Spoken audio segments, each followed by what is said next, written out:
Pisces, hi! Welcome to Mystic Queen PH. Titignan natin ang energies for you ngayong first half ng November. November 1 to 15, 2024. So if you're interested in private readings, meron tayong promo. 25% discount tayo sa mga tarot reading services ngayong November 2024.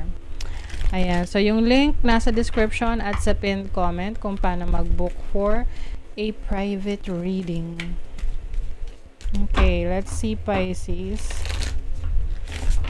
What's coming to you first half ng November? Oh, wow.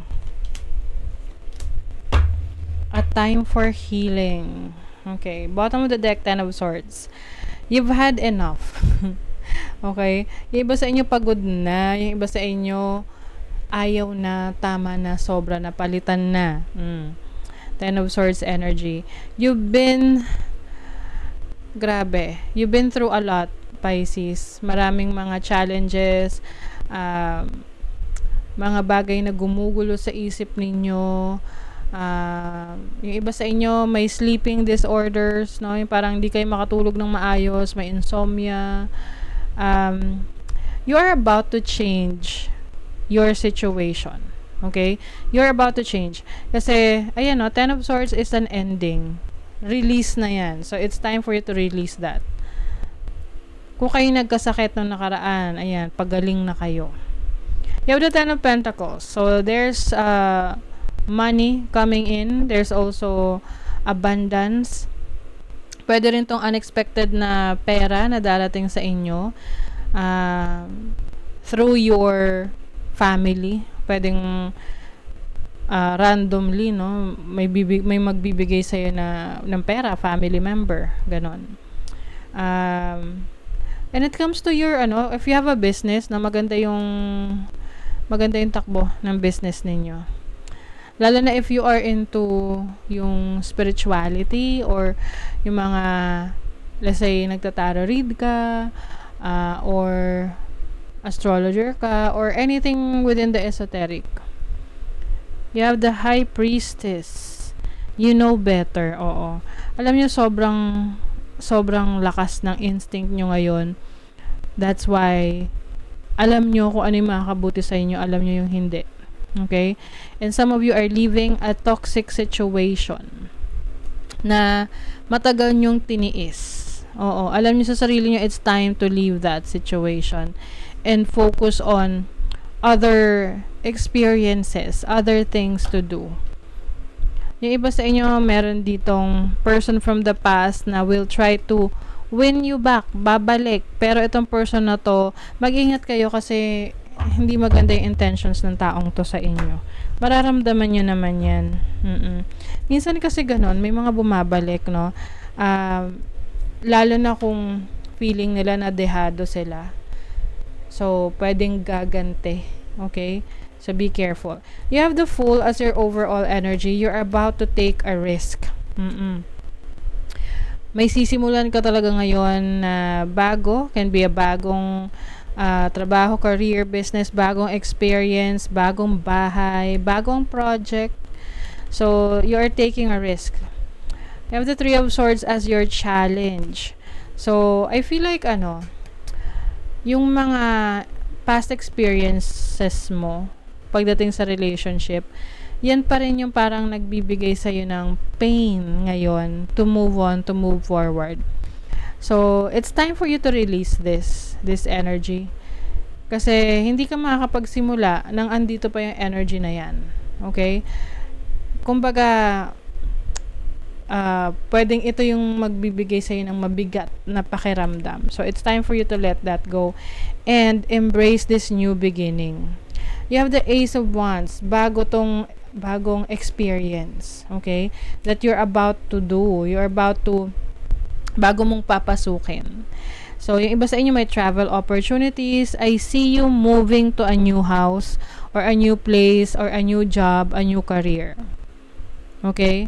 So, ito ay magbibigay sa'yo ng excitement. You have the opportunity to start something new talaga, Pisces. Nasa sa'yo na lang talaga yan kung ah, hahayaan mo pa yung sarili mo na nandun sa mahirap na situation, dun sa toxic situation na meron ka namang kakayanan na umalis. Okay? Your blessing is the Four of Swords. So, you are definitely healing. Kung ikaw ay nagkasakit physically, you are about to recover very fast. This can also mean healing from your past mistakes or past experiences, trauma. Four of Swords is also about rest, relaxation. So, yung iba sa inyo, kayo ay magta-travel para mag-relax, para mag-enjoy. Oo, para magbakasyon. So, money, career, finances, apprentice of Wands. So, you are going to discover a new way to earn money. May madidiscover ka na, uy, pwede pala akong kumita ng pera dito. Uy, pwede pala tong gawing business. Uy, pwede pala tong gawing trabaho. Ganon. So, you are exploring other ways to earn money. It's either sa business mo yan, sa bago mong work yan, or sa investment na gusto mong pasukin. Okay? You're very excited dito sa bagong simula. Sa relationship naman, you have Temperance. So, talagang ginagawa mo yung best mo para makaiwas.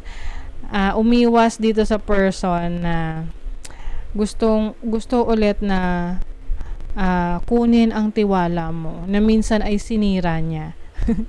So, nasa sa'yo yun, if you will allow this person na bumalik sa buhay mo kung sinira niya ang tiwala mo, 'di ba? But for some of you, if you're single, you are just focusing on yourself.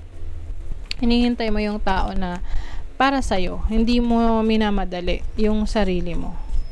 Okay? You have the third house, which is about communication. So, pwedeng merong communication from someone. Importanteng communication to related sa trabaho mo or may bago kang project. And some of you, itong communication na to, a person from the past. You have Imam Koweli or your root. So, some of you, maaring parang babalik kayo sa inyong hometown, sa probinsya, kung saan kayo nag-originate yung family ninyo. Pwede dun kayo magbabakasyon. Or this is you na focusing on your foundation. Yung iyong pinanggalingan. You have Mars, which is taking action. So, ngayong first half ng November, meron ditong energy ng eagerness to try new things, to explore. So, ikaw ang dyan, magde-decide kung i-embrace mo tong new opportunities. May control dito. So, pwedeng may pumipigil sa'yo. Ayan o. Pwedeng ang pumipigil sa'yo yung emotions mo. Yes, and your experience. Kasi may breaking up dito. So, pwedeng yung ending of a relationship is also holding you back. Huwag niyong hayaan na kayo ay maapektuhan. Actually, ang daling sabihin, no? Pero, normal naman na naapektuhan tayo. Pero, wag niyo nang patagalin. Okay? You really need to be disciplined. Kung gusto nyo talagang mapa-onlad yung sarili nyo, or gusto nyo na parang magkaroon ng bagong experience, maka-recover, to transform your life, kailangan talaga you are disciplined. You are a master of your own destiny. Reveal what needs to be seen. Ayan. So, maaring meron kang ipapakita sa iba kung ano yung galing, talents mo, skill set mo, or your feelings as well na tinatago mo. O, di ba? Honor your feelings and then surrender to the divine. Anything that is beyond your control, Pisces, let it go. Okay? Surrender mo yan. Wala tayong magagawa sa ibang mga bagay na hindi na natin kontrolado.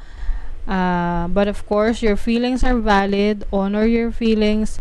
Kung malungkot ka, ganon, 'di ba? Naiiyak ka, iyak mo kasi that is our way of releasing the negative energy. Kasi 'di ba kapag nakaiyak na tayo, ang gaan sa pakiramdam. So that's what I'm seeing for you. Letting go. And you are going to reveal who you really are. Yung totoong ikaw. Okay?